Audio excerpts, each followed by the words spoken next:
Halo semuanya, selamat datang lagi di channel saya Kepas Evander. Di video kali ini kita udah kedatangan satu anak muda yang keren banget, namanya Timothy Ronald. Dan kali ini kita mau ngobrolin santai aja sih. Kita tadi udah ngobrol-ngobrol di channel YouTube-nya Bro Timothy. Silahkan teman-teman nonton dulu di sana. Nanti kalau mau lanjut ke sini juga boleh.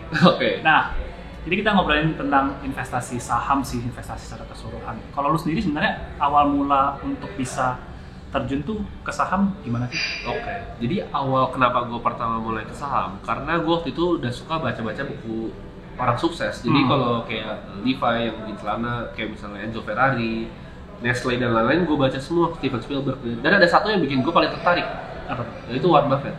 Yes. Jadi gue lihat semuanya, contoh misalnya Steve Jobs, dia bikin Apple, kayak McDonald, dia bikin McDonald gitu. Ray Kroc kan bikin McDonald. Kenapa ini orang nggak pernah bikin apa-apa, tapi kaya banget gitu? Jadi gue lihat dia investasi ternyata di Coca-Cola dari dia umur 13 tahun. Coca-Cola, lalu sekarang dia beli Apple, dia beli apa. Dia nggak pernah bikin bisnisnya. Tapi dia kayanya nomor 3 waktu itu sebelum disalib Elon Musk ya sekarang. Kenapa dia bisa kaya banget? Dan disitu gue tertarik dengan yang namanya saham. Jadi gimana caranya kita bisa beli kepemilikan dari sebuah bisnis. Jadi gue mulai itu waktu itu umur 15 tahun. Gue mulai 15 tahun, mulai fokus 13. Iya guys, dia mulai aja 15 tahun. 15 tahun.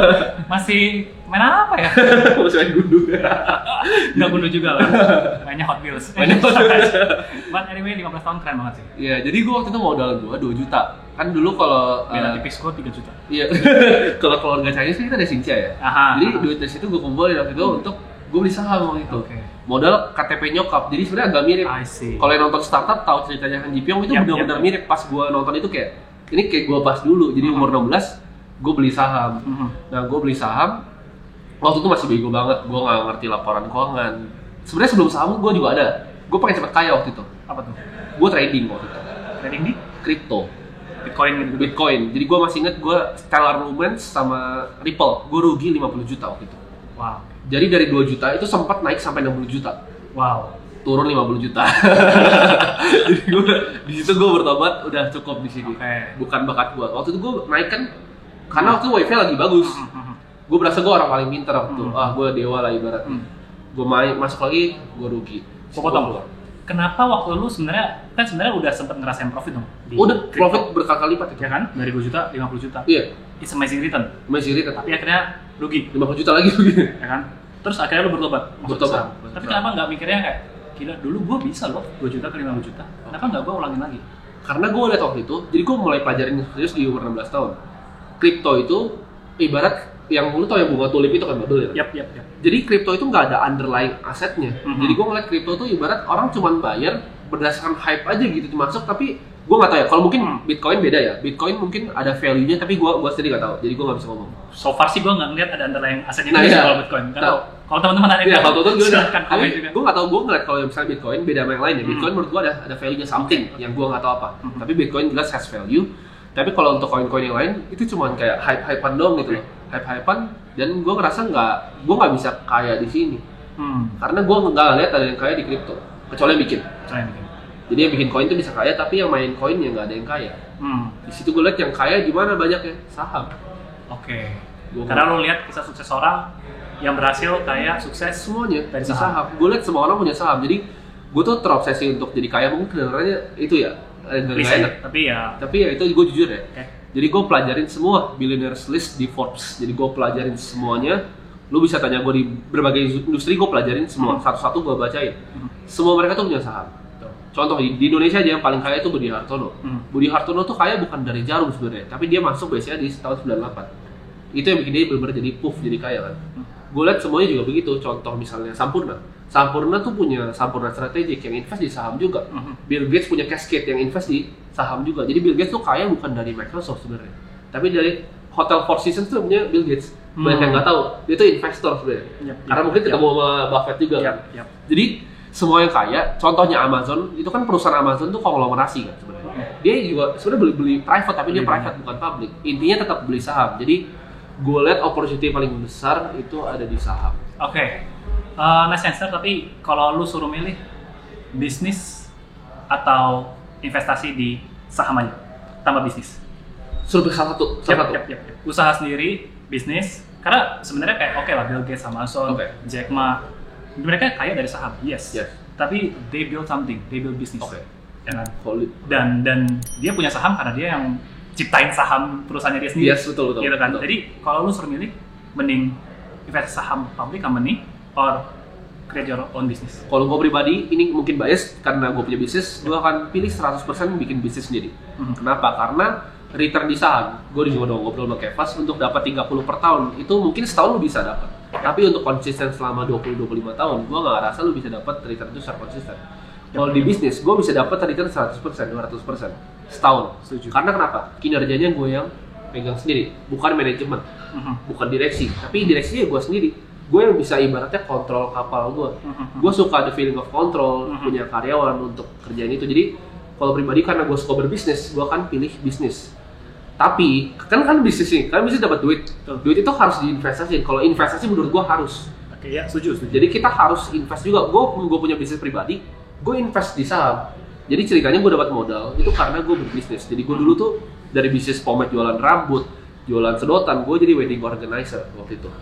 Jadi kemarin sempat yang gue kerja wedding organizer pernah WA gue lagi kayak ngobrol, hai tim gimana kabarnya. Gue senang banget karena dia dulu partner WO-nya. Bukan, gue dulu kerja sama dia. Oh, kerja sama orang. Iya, karena kita kan satu SMA kan di Penabur. Gue waktu itu pas weekend gue jadi wedding organizer pas di SMA. Oke. Jadi gue nyari duit Tim eventnya gitu. Iya. Oke. Gue cuma dikasih 600 per hari sehari. Itu kerjanya tuh capek tuh dari jam 5 pagi sampai jam 12 malam tuh. Jadi kayak gitu. Jadi gue dulu ngumpulin duit dari sana pelan-pelan. Modal dari WO, gue bikin bisnis pomade. Habis itu ada masalah lah bisnis gue. Waktu itu masih bego kan gue. Ibaratnya kan gue kira sebenarnya untuk bisnis gue nggak ngerti margin, nggak ngerti apa, jual main asal-asal, laporan keuangan nggak ngerti. Duitnya gue pakai untuk jajan tuh, bangkrut lah bisnisnya. Oke. Jadi gue sih transisi ke bisnis gue jualan sedotan tuh, sampai gue supply ke kafe-kafe, sampai gue bikin advertising agency. Jadi duit besar pertama gue, cash flow besar pertama gue tuh advertising agency. Oke, jadi lu emang bisnis sendiri juga advertising? Yes. Jadi gue bantu kayak perusahaan itu untuk jasa iklan dan segala macam.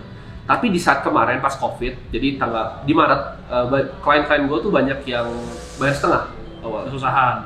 Jadi gue waktu mereka bayar setengah, di April pada nggak bayar, cuma satu yang bayar. Kasian juga. Iya, jadi di situ gue akhirnya bangkrut gitu. Gue nggak bisa bayar gaji, gue ada gaji 3 orang, 2 anak UMN, 1 binus. Gue nggak bisa gaji mereka lagi dengan satu klien itu. Karena nggak nutup, nggak masuk akal dong gue buat kerja Rodi gitu kan. Jadi akhirnya gue shutdown agensinya, modalnya udah fokumpul, nah gue mulai di saham dari situ. Jadi background gue dari situ. Oke. So, menarik sih, anak muda, umur sekarang 20 ya? 20 tahun. Tapi pengalaman bisnisnya, jatuh bangunnya udah banyak banget. Belum banyak, belum semuanya. Dibandingin orang yang lebih sukses, yes kita pasti jauh masih gak ada apa-apa ya.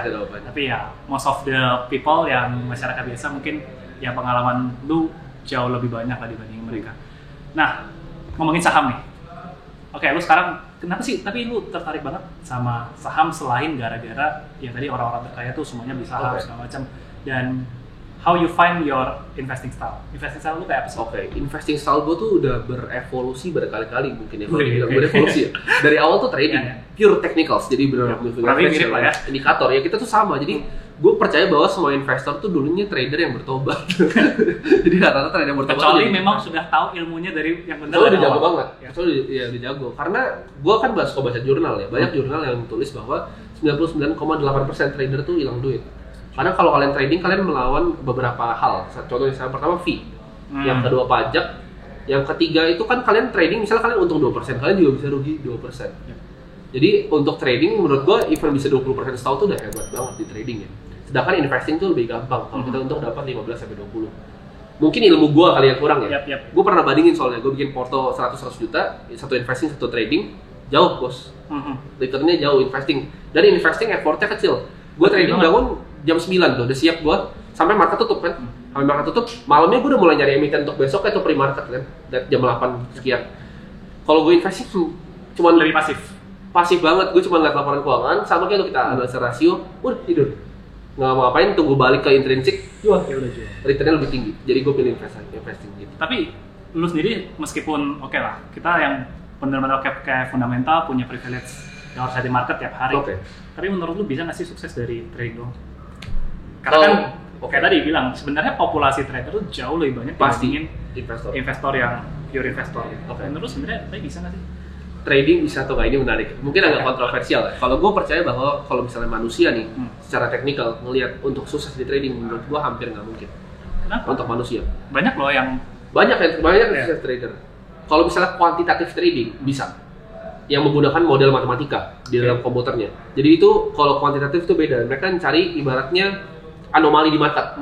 Contoh Citadel Securities, yang si Ken Griffin itu dia ngambil spreadnya dari orang-orang, dari retail-retail yang bego itu diambilin sama dia di Robinhood. Dia dapat, dia kaya banget dari situ. Kayak Jim Simmons yang bikin Renaissance itu dia 66% per tahun year on year. Oh, okay. Dia lebih tinggi dari Warren Buffett. Cuman dia cap, dia punya fund, jadi nggak boleh lebih. Dia sekarang kayak dia paling tinggi return di dunia. Itu dia pakai mathematical model. Dia dulu mathematician Jim Simmons ini, dia yang pecahin kode pas perang dingin, jadi memang pinter banget orangnya. Okay. Dan gue sadar bahwa gue nggak sepinter itu. Jadi gue cari yang gampang, value investing. Jadi yang sukses di dunia hedge fund, karena gini, kalau kalian mau sukses di suatu bidang, lihat yang paling atas. Hedge fund tuh rata-rata cuma dua, antara quantitative trading atau enggak value investing. Cuma dua itu doang. Jadi ya gue nggak bisa yang ini gitu, gue nggak ngerti yang quantitative trading. Jadi gue masuk ke value investing. Itu sih gue. Oke. Menarik banget sih sudut pandang lu juga cukup unik lah gitu ya. Tapi kalau milih sahamnya sendiri sekarang, kita bahas saham, gimana caranya lu?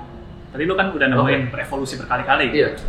Terus sekarang evolusi yang terakhir ini gimana sih framework atau kerangka berpikir lu untuk nemuin ini saham yang akan gue beli buat investasi? Oke, jadi gue benar-benar berubah framework investing gue setelah gue kenal yang namanya Ray Dalio.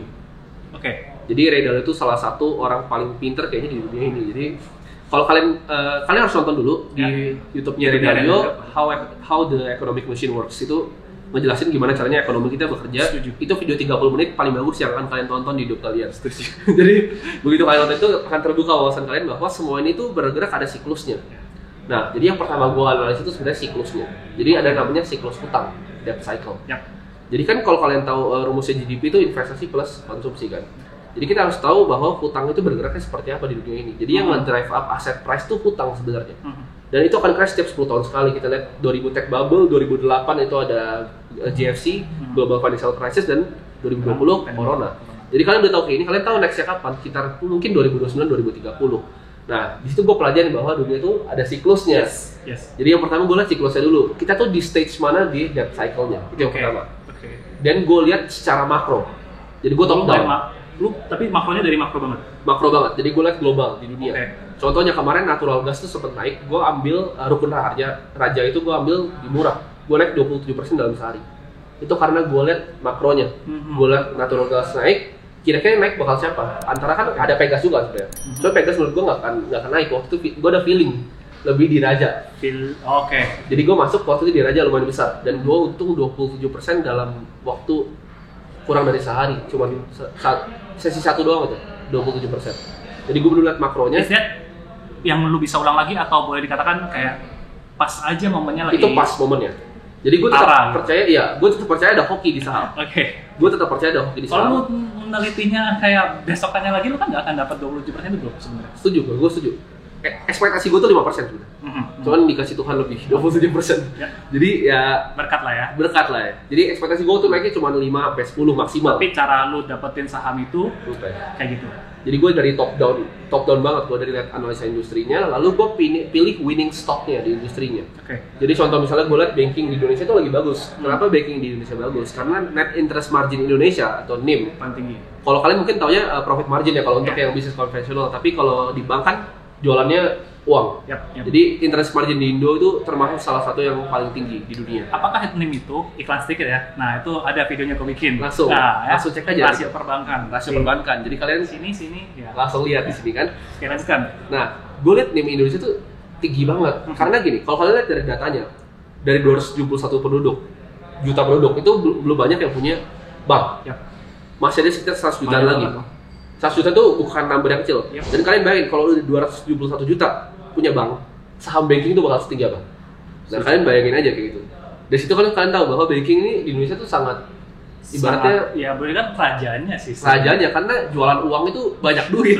Banyak duit. Dan nggak akan ada matinya juga sih. Nggak akan ada matinya karena service mereka tuh akan terus dibutuhkan. Jadi boleh dari industri yang bagus dulu di negaranya. Contoh industri apa lagi sih yang bagus di Indonesia? Consumer goods karena kita kan ibarat suka belanja. industri apa lagi yang bakal naik ke depannya? Healthcare. Ini gue juga bicara sama salah satu mentor gue, Pak Sandi, dia juga makan banget. Nonton tuh, keren banget ya dia bisa bikin video sama Bang Sandi. Ya, jadi Bang Sandi kan dia mentorin gue juga beberapa. Dia bilang gue bahwa kita harus masuk di healthcare dan digital. Nah di Indonesia ini belum ada nih sebenarnya saham-saham yang digital.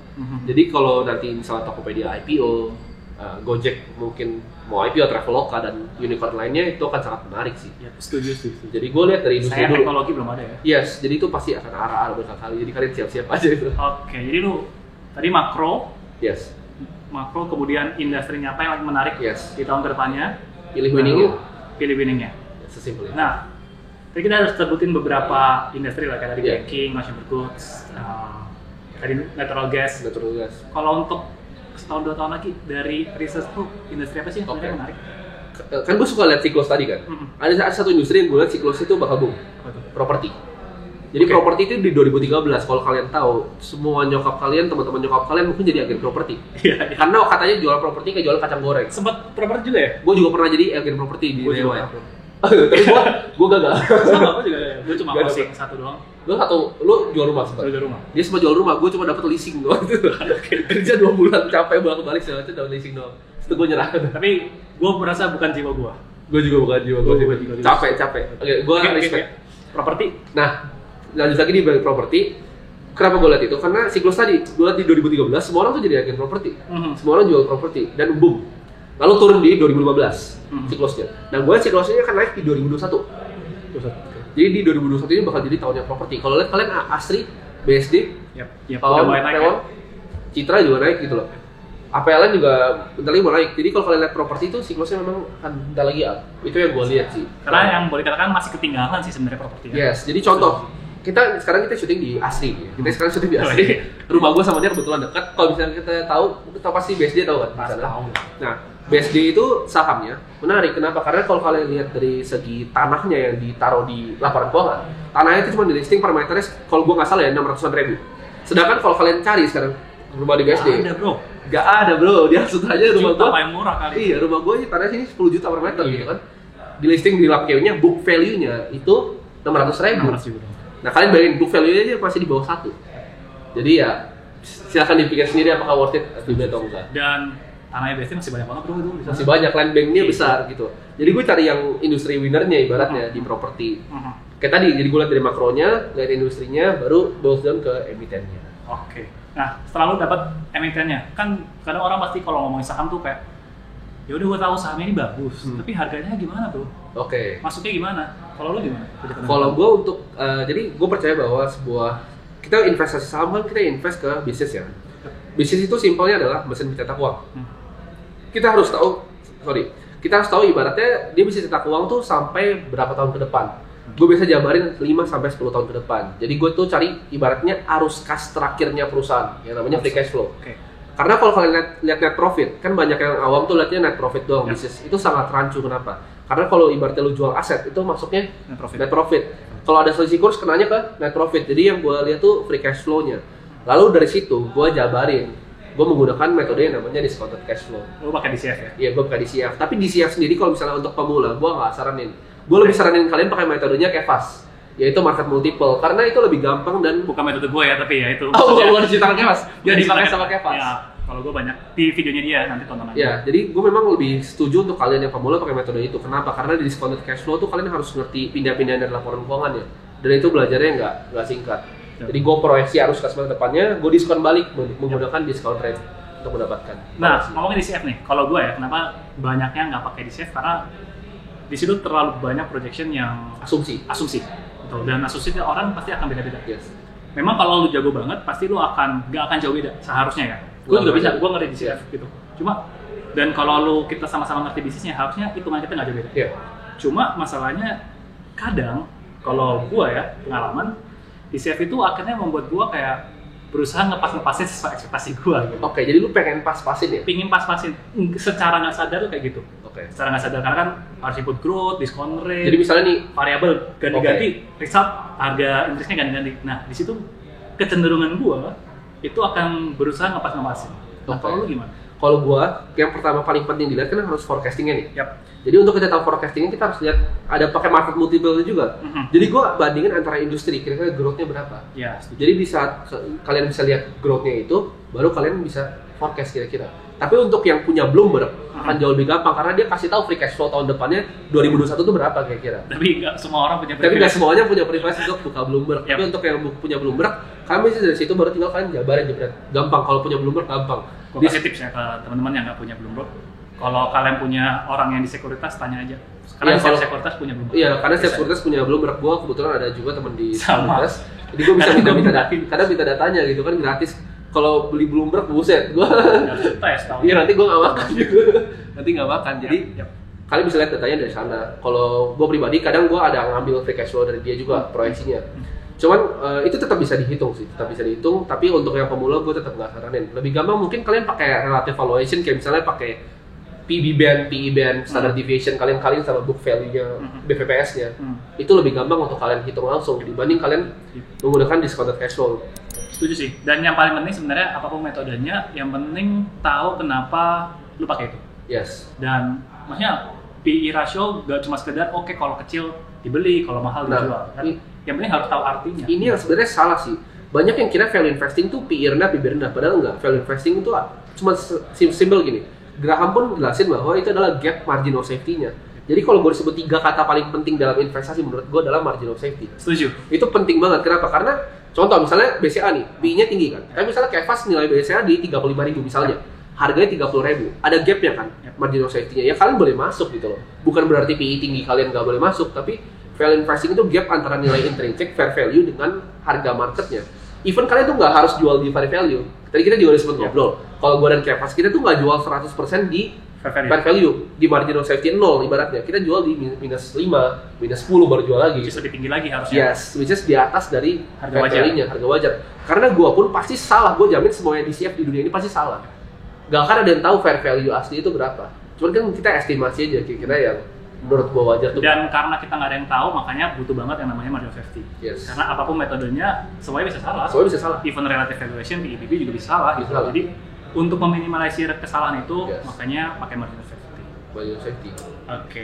Nah sekarang kan market lagi tinggi-tingginya. Emang masih ada yang margin of safety-nya besar menurut lu? Margin of safety yang Sekarang besar. gimana nih kalau margin of safety-nya nggak nyampe? Let's say, oke lah patokan misal margin of safety 30%, tapi nggak ada, misal nggak ada ya, karena Oke. market lagi rally gitu. Oke. Meskipun gue tahu pasti ada gitu. Oke. Tapi kalau nggak ada gimana? Kalau nggak ada, nggak usah masuk. Nggak usah masuk ya? Nggak usah masuk. Oke.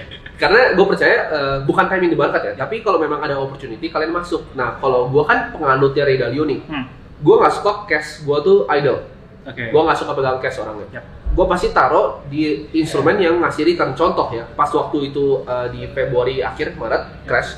Jadi itu gue hoki juga. Ini gue nggak bilang gue jago ya, tapi itu hoki sebenarnya. Karena gue lihat waktu itu salah satu investor idaman gue, Bill Ackman, dia keluar dari market dan dia bet against credit spread waktu itu. Dia turn 27 million jadi 2 billion dollar 100x waktu itu di betnya dia. Dan gue ngeliat itu pasti ini orang tahu sesuatu yang gue nggak tahu. Gue keluar dari market, gue buang semua posisi gue hedge namanya. Makanya namanya kalau di luar hedge fund kan. Kalian di hedge melawan aset kelas yang lain. Pakai aset lain. Iya, jadi dari saham gue ubah ke Swiss franc waktu itu di 13.000. 13.000 rupiah Iya. waktu itu. 13.000 naik ke 16.000. Jadi saat semua orang rugi turun ke bawah, gue untung di Swiss franc. Gue ambil duitnya, gue hantam di BRI sama BNI. Nice. Menarik sih. Bila lu bisa mikir maksudnya oke lah, kalau exit the market tuh orang mungkin bisa. Kayak gue juga waktu awal-awal, Lu exit juga? gue nggak exit. Tapi porsi gue cuma nggak banyak. Oh, jadi memang udah 2019 karena gue nggak nemu saham murah. Gue setuju, 2019 tuh wah, BNI aja udah berapa, Pak? Dan emang dari itu kan kita belajar juga siklus. Yeah. Kita tahu mungkin sooner or later tuh harusnya akan ada crash. Yes. Either mini crash atau big crash yang kita nggak tahu, ternyata COVID juga kan pendukungnya. Tapi benar, gue setuju. Melihat ada siklus, jadi gue waktu itu 2019 emang agak hati-hati. Emang porsinya nggak banyak gitu. Jadi 2020 crash ya gue masuk. Tapi yang gue selalu sama lu tim, lu bisa mikir untuk nge-hedge. Oke, jadi Kalau gue kan sekedar nggak exit tapi porsi nggak banyak. oke. Karena ini gue pelajarin sistem yang dipakai di hedge fund. Contoh, HP lu pakai apa? Samsung Note. HP lu Samsung, HP gue iPhone. Gue pinjam sebentar ya buat contohin. Jadi misalnya nih, Apple ini, misalnya ibarat Samsung deh. Samsung mau keluarin yang baterainya infinite misalnya. Jadi kan Samsung punya saham nih, Apple juga punya saham. Kalau misalnya lu orang normal, apa yang lu lakuin? Lu bakal beli sahamnya kan? Iya. Lu bakal beli saham Samsung berharap dia akan naik. Itu bagus. Iya, itu orang normal. Yep. Kalau gue akan beda. Gue akan beli Samsung nih, dan gue akan short sell Apple. Jadi gue hedge, dia beli. Oke. Gue untungnya 2 kali. Oke. Kalau buat yang nggak tahu short sell, kalau kalian beli biasa, ibaratnya untung. Yep. Gue jelasin sedikit kali ya short selling ya, buat yang belum ngerti. Jadi ibarat gini, misalnya Bro Kevas ini punya koin yang langka banget ibaratnya. Dia punya koin, misalnya harganya 500 nih. Ya. Dia sayang sama koinnya, tapi menurut gue nih koinnya jelek. Koinnya bakal turun sampai 100. Jadi apa yang gue lakuin? Gue pinjam sama Bro Kevas koinnya. Lalu gue langsung gue jual di market. Harganya berapa? 500 kan? Begitu harganya sesuai ekspektasi gue tadi, turun 100. Gue beli lagi dari market 100, gue balikin ke Kevas. Gue untung 400. Itu short selling. Jadi kita bisa pinjam sahamnya. Tapi di Indonesia nggak bisa. Ini cuma di luar. Sekarang belum bisa. Short sell belum ada. Jadi gitu. Jadi gue akan beli Samsung dan gue short sell Apple. Sama dengan waktu gue exit kemarin. Jadi gue beli, gue hedge ke Swiss franc. Karena Swiss franc itu salah satu mata uang yang safe haven-nya investor. Karena memang dia tuh regulasi negara itu sangat bagus, aman ibaratnya. Jadi even lebih aman dibanding dolar waktu itu. Karena dolar waktu juga sempat turun dolar. Jadi gue bet ke sana. Kalau mungkin yang ikutin gue dari lama, gue juga udah bilang bahwa kalau misalnya Joe Biden menang akan ada devaluasi dolar. Ya. Jadi sempat pas Biden menang kemarin devaluasi gue ambil dikit dolar. Karena gue ibarat gue ngikutin Ray Dalio banget. Ya. Jadi gue setahunnya gue ngikutin itu. Jadi gue ikutin hedge. Ini menarik banget sih karena jarang orang yang berpikir kayak gitu. Gitu. Gue nggak pernah kepikiran untuk seperti itu, untuk nge-hedge. Ya paling gue cuma sekedar udah ngamanin aset biar nggak idle ya paling di RTTU paling kayak gitu. Sebenarnya hedge itu a form of hedge juga sebenarnya. Iya sih, cuma returnnya mungkin nggak terlalu sebesar bener-bener kayak beli instrumen yang berbeda. Kayak gitu. Iya, kayak tadi misalnya gue bilang kalau orang normal pasti akan cuma beli saham Samsung kalau baterai infinite gitu kan. Dia nggak akan kan Apple bakal turun tuh sahamnya begitu Samsung keluarin. Yep. Kalau gue akan beli Samsung, gue short sell Apple, jadi nge-hedge posisinya. Oke. Nah, yang gue salut sama lu juga apa namanya, di usia lu yang masih muda, pengalaman kita juga sebenarnya satu angkatan lah 2014-2015. Ya, dia 2012 lu 15. Fokusnya 16. Fokusnya 16. Oke. Ya intinya oke lah 5 tahun, 4 tahun gitu ya. Dan gue lihat lu sepede itu untuk di capital market ini. Kadang-kadang orang yang kayak sampai sekarang kayak bingung, aduh ini pakai metode ini, pakai metode itu, belajar ini, belajar itu, ya bagus belajar gitu ya. Tapi how you build your confidence untuk this is it, saham yang gue pilih, this is bidang yang gue emang akan tekunin gitu, gimana? Kalau jujur di dalam investasi ya, lu butuh ada mental judinya sedikit. Karena lu analisa bagus, belum tentu lu berani masuk. Analis sama beda. Trader, investor beda. Iya, kalian misalnya portfolio kalian misalnya 10 juta nih sekarang. Mungkin kalian berani nih masukin 10 juta, tapi di saat duit kalian 1M, belum tentu kalian berani masukin 800 di satu emiten. Ya kan? Itu mental tuh completely different. Walaupun orang bilang kan itu cuma nominal, enggak. Kalian mentalnya beda, percaya lah. Nah, gimana lu punya mental yang oke? Dengan analisa yang dalam. Dengan gue lakukan due diligence, makanya gue berani masuk. Gimana lu tahu confidence bahwa analisa lu bagus? Kenapa gue bisa tahu analisa gue bagus? Jadi gue tuh kalau misalnya gue analisa, gue tadi ngobrol juga sama Kevas off cam. Jadi kalau gue analisa contoh misalnya yang saham yang gue beli Bank BNI karena menurut gue itu paling murah dan paling bagus waktu itu. Gue beli di 3.600, kenapa gue berani beli? Karena gue analisa tuh bener-bener dalam. Gue sampai tahu anak entitas perusahaan itu siapa aja, berdirinya kapan pun gue masih hafal sampai sekarang. BNI Life itu kapan, BNI Securities itu kapan gitu loh. Jadi itu yang gue dalamin. Jadi gue bener-bener baca catatan kakinya, direksinya pergantian siapa. BNI itu direksinya dari dirutnya Mandiri tadinya pindah ke BNI. Jadi kayak gitu gue lihat banget. Di saat gue pede akan perusahaannya, manajemennya kompeten, rasio yang kita udah bahas tadi semua tuh checklist, gue valuasi, masuk marginal safety, gue akan berani masuk berapa pun. Kayak gitu. Karena gue ngitung juga untuk bikin portfolionya, gue pakai namanya Markowitz model. Jadi itu modern portfolio teori, Harry Markowitz namanya, dia masih hidup sampai sekarang. Dia yang cetusin itu, modern portfolio teori, efficient frontier itu. Untuk dapat return yang paling tinggi dengan amount of risk yang paling rendah. Jadi di situ gue pakai, kan ada exact itu, portfolio gue 100%, masuk BNI sekian, ini sekian, ini sekian. Jadi gue pede, gue jebret. Tapi that teori itu berkaca dari historis nggak sih? Iya, berkaca dari historis. Padahal investasi saham tuh untuk future. Kita nggak tahu pergerakan depan. Gue setuju banget. Gimana lo untuk dijembatanin? Ya, gue percaya pakai historis tuh nggak salah. Padahal future kita nggak tahu. Kalau misalnya kayak gitu, gue ada sebenarnya ini nggak teoretikal tapi ini agak berbeda. Jadi kalau kalian common sense saja. Kalau kalian pakai yang Markowitz model tadi, kalian harus jabarin sampai tahun sekarang. Tapi kalau kalian jabarin sampai tahun sekarang, pasti nanti persenannya jadi aneh. Kenapa? Karena kita ada turun nih COVID. Jadi untuk modal gue yang sekarang itu gue pakai sebelum turun. 2019. Iya, gue pakai 2019. Jadi dari situ baru gue lihat risk return-nya. Karena gue prediksi bahwa dia akan naiknya segitu juga. Ini nggak teoritis ya, ini bukan finance teori, tapi itu common sense aja. gue. Benar. Iya. Setuju kok. Kalau gue begitu pakainya sih. Jadi untuk bisa tahunya. Even kayak ya siapa yang nyangka 2020 minus gitu. Padahal kalau kita even kayak kita TCF ya tadi. Iya, betul. 2018 kita bikin. Berantakan kalian. Pasti berantakan. Berantakan kalian. Karena 2020 siapa yang tahu bakal minus. Iya. Di tahun 2019 gue yakin semua orang akan bilang growth minimal 5%. Iya pastilah. Orang waktu itu gue ingat banget 2019 saya pada kora-kora waktu itu BNI 12.000. BNI under value. Gue percaya pasti akan segitu.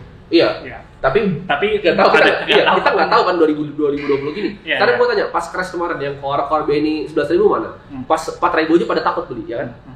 Pas 3.000, 3.800 gue ingat pada kora-kora juga, oh bakal turun nih sampai 2.000. BRI juga dibilang tuh sampai bakal 1.700, 1.900. Kalau gue beli pakai prinsip, masuk margin of safety, ya gue beli kayak sama. Blok Evas juga masuk BRI 2.500. Kenapa? Karena udah masuk margin of safety gitu loh. Jadi jangan so ide time the market. Kalau misalnya ada yang bisa time the market, gue kasih tahu dia udah jadi orang paling kaya di dunia. Jadi nggak ada yang bisa jadi dukun lah ibaratnya di capital market ini. Karena yang kita bisa tuh analisa semampu kita. Gue juga nggak tahu gitu, target price gue tuh contohnya kapan gue nggak tahu. Betul, setuju. Jadi gue bisa beli nih, gue analisa contoh ya, gue sebutin satu aja, United Tractors nih. Gue beli di 20.000 kan kemarin. Intrinsic gue sebut di sini di channel Kevas 28.900 itu pakai discounted cash flow. Masih jauh ya udah gue masuk gitu loh. Sesimpel itu aja. Setuju. Untar bagus, gue juga ada. Dia juga ada. Tapi ya di Instagram juga gue udah pernah bilang juga anyway. Gitu. Wah gila sih. Jadi gitu sih gue perspektif lu sih menarik banget. Gila, gue aja belajar banyak banget. Teman-teman gue yakin juga teman-teman pasti belajar banyak banget dari apa yang udah Timothy sharing. Kira-kira buat gini deh, banyak pemula itu yang kayak ya udah takut mulai. Bukan takut mulai, udah tahu bagus tapi nggak berani masuk. Gitu. Oke. Karena tips dari lu gimana tuh? Itu biasa kenapa terjadi kayak gitu? Karena kalian tuh takut kalau gue beli nanti turun. Saham tuh pasti akan turun karena saham itu fluktuatif, diperdagangkan hari ke hari. Ini prinsip yang gue pakai ya. Jadi ibarat saham itu kita kayak ngelayarin laut. Jadi kapalnya itu adalah saham yang kita pilih. Ya. Jadi saham yang bagus itu ibarat kapal yang gede. Kita akan kena angin dan ombak. Jadi kita akan kena ekonomi pandemi. Itu angin dan ombaknya gitu loh. Tapi kalau kapal kita kapal gede kayak kapal dia nih, kapal BCL gitu, yang nggak bakal oleng gitu kapalnya. Tapi kalau kapal kalian kayak yang GCTL gitu kan bisa bolong gitu terus jatuh. Jadi kita pilih kapal yang bagus, ibarat misalnya ROE itu adalah mesin yang bagus gitu loh. Setuju. Jadi kapalnya tuh bisa lewatin lautnya, itu kalau dari gue. Ilustrasinya bagus juga sih. Terakhir. Apa sih momen yang membuat kayak atau mungkin lu pernah punya pengalaman kesalahan yang lu pernah lakuin dan kalau bisa nggak dilakuin lagi dalam dunia saham? Oke, jadi kesalahan gue ada dua. Main kesalahan gue yang pertama adalah panen finansial. Apa? Panen finansial, PNL. Oke. Jadi gue waktu itu menganut Benjamin Graham banget dulunya. Gue bener-bener yang kayak puntung rokok gitu nyari. Soalnya gue untung beberapa kali gitu. Jadi gue merasa udah jago. Gue masuk tuh di 300, gue inget banget, turun sampai 50. Padahal gue pakai discounted cash flow di 420. Kok nggak naik? Di situ gue kena yang namanya value trap. Jadi kelihatannya murah, padahal sebenarnya sahamnya memang nggak bagus gitu. Atau market Indonesia memang belum melihat hal itu. Jadi di situ gue rugi dan gue cut loss gitu waktu itu. Gak gede sih waktu itu, gue baru mulai saham di 2018-19 itu 50 juta. Tapi buat gue waktu itu gede banget gitu, gue ruginya. Nah, ada lagi kesalahan gue main options. Jadi buat yang nggak tahu options, ini bukan binary options ya. Options tuh lu beli hak. Jadi ibarat gini, misalnya saham Tesla nih, misalnya di 300 harganya, gue call di 400. Misalnya Kevas punya saham, sama kita kayak short sell tadi, kita pinjam. Jadi gue bilang kayak pas kalau misalnya tanggal sekian naiknya 400 saham lu jadi punya gua. Tapi kan itu long shot kan. Jadi ibarat untuk dapat itu jaminan itu gue cuma bayar $3 gitu. Dan $3 gue bisa ngasilin 400 bisa dapat sahamnya. Tapi $3 pasti gampang hilang, kan kayak pas masih mau pinjamin ke gua. Itu adalah options. Jadi gue masuk options waktu itu di Berkshire Hathaway Buffett, gue bet bahwa dia akan naik ke sekian harganya waktu dia akuisisi Barrick Gold. Gue disitu kena 300 juta hilang. Padahal, ini yang nggak tahu juga ya, gue juga baru tahu sih. Dulu kita pikir kayak Warren Buffett nggak investasi emas lah. Wah itu, Warren Buffett tuh sebenarnya dia beli tambang-tambangnya. Dia beli tambangnya. Warren Buffett gue kasih tahu dia tuh agak kontradiktif antara apa yang dia omongin dengan apa yang dia lakuin. Oke. Contoh diversifikasi. Dia bilang dia anti diversifikasi, tapi kalian bisa lihat portfolio sendiri Berkshire Hathaway. Itu sangat diversified. Oke. Tapi kalau back side tadi menurut gua karena regulasi sih. Regulasi kan? Regulasi. Jadi nggak mungkin dan dengan dana sebesar itu nggak mungkin bisa nggak mungkin bisa konsentrasi menurut gua. Oke. Kalau dibeliin satu Apple Talk masih duit nganggur masih banyak gitu. Tapi kalau di hedge fund kan Berkshire itu masuk sebenarnya hedge fund kan strukturnya. Di hedge fund itu sebenarnya nggak ada regulasinya. Kayak misalnya fund manager seperti Robert Lowe itu dia cuma pengen 2 saham. Ada juga Bill Ackman cuma 7. Jadi sebenarnya nggak harus untuk banyak. Dan menurut gua juga ya mungkin Warren Buffett juga belajar lah. Iya. Dia juga masih berevolusi. Masih belajar. Contoh ya kayak misalnya dia kan bilang bahwa dia masih belajar. Masih belajar kayak pemula gitu. Ilmunya dikembangkan. Never ending improvement lah ibaratnya. Betul. Si Warren Buffett sendiri bilang dia nggak pernah punya rumah mahal. Itu juga bohong sebenarnya. Kalau kalian benar-benar pelajarin Warren Buffett, coba dipelajarin dulu dia. Dia tuh siapa sebenarnya? Image yang dia portray di publik tuh beda dengan image aslinya dia. Dia tuh bukan kakek kalian intinya. Kalian pelajarin deh, simple satu cerita aja kenapa dia bisa akuisisi yang Berkshire Hathaway yang tadi yang perusahaan tekstil. Itu sangat amat jahat sebenarnya akuisisinya. Jadi kalian pelajarin dulu Warren Buffett sebelum mengidolakan dia. Oke. Jadi kalau itu saran dari gua. Karena gua kan pelajarin investor tuh bisa sampai dalam banget. Gua lihat semua historical trades-nya. Kalau kalian buka di website CFA, itu ada terbuka untuk umum. Kalian bisa search Buffett's Alpha. Jadi itu riset yang menang Best Research Award tahun lalu. Kenapa Warren Buffett bisa ngasilin alpha seperti itu? Kalian baca itu, kalian akan tahu dia sebenarnya bukan value investor. Begitu kalian baca itu bakal menarik sih. Menarik. Kayak ini yang gue salut lagi tadi, gue udah bilang kayak his knowledge itu banyak banget dan lu banyak banget belajar dari buku segala macam. Padahal masih muda banget dan semangatnya gue harus acungin jempol tuh. Gila, gue belajar banyak banget. Beberapa hal gue juga baru tahu dari dia. Tadi kita udah ngobrol-ngobrol banyak. Dan ya ini memang kita nggak akan pernah berhenti belajar juga. Jadi kalau teman-teman terinspirasi, make sure kalian gali juga lebih dalam lagi, belajar, kalian cari tahu untuk kalian lebih pede lah kalau kalian itu meneliti sendiri menurut gue ya. Tapi kalau cuma sekedar dengerin orang, nggak pernah ngecek juga, itu yang akan gampang goyahnya. So thank you banget bro, udah mau sharing-sharing, belajar banyak banget. Thank you banget juga buat teman-teman yang udah nonton. Jangan lupa juga untuk mampir ke channelnya Timothy Ronald ya. Bagus-bagus juga kontennya, jadi silahkan ditonton. Sekali lagi thank you banget buat teman-teman yang udah nonton. Kita jumpa lagi di video-video yang berikutnya. Dadah. Nggak tahu nih masukin apa nggak? Udah nggak usah juga nggak apa. Tapi gue setuju yang Warren Buffett. Oke. Menurut gue banyak belajar tuh justru dari Peter Lynch. Kenapa gue nggak banyak belajar? Peter Lynch itu jujur orangnya. Lu kalau baca buku One Up on Wall Street itu benar-benar dia kasih semuanya punya dia. Betul. Dan bahkan menurut gua buku terbaik yang gua baca adalah bukunya Peter Lynch. Yang mana? Yang One Up on Wall Street sama Bleeding Street. Oke. Yang lentukan gua jujur belum baca.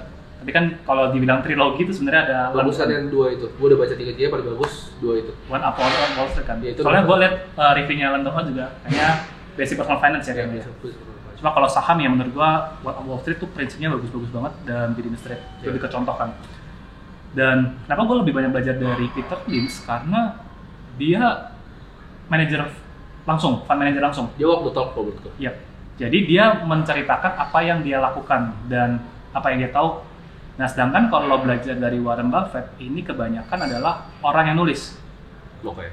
Ya, meskipun kita belajar paling banyak dari annual report-nya Warren Buffett karena dia yang paling nulis sendiri. Tapi kalau yang metode-metodenya segala macam, gue nggak tahu Warren Buffett yang nulis materi itu gue nggak nemu.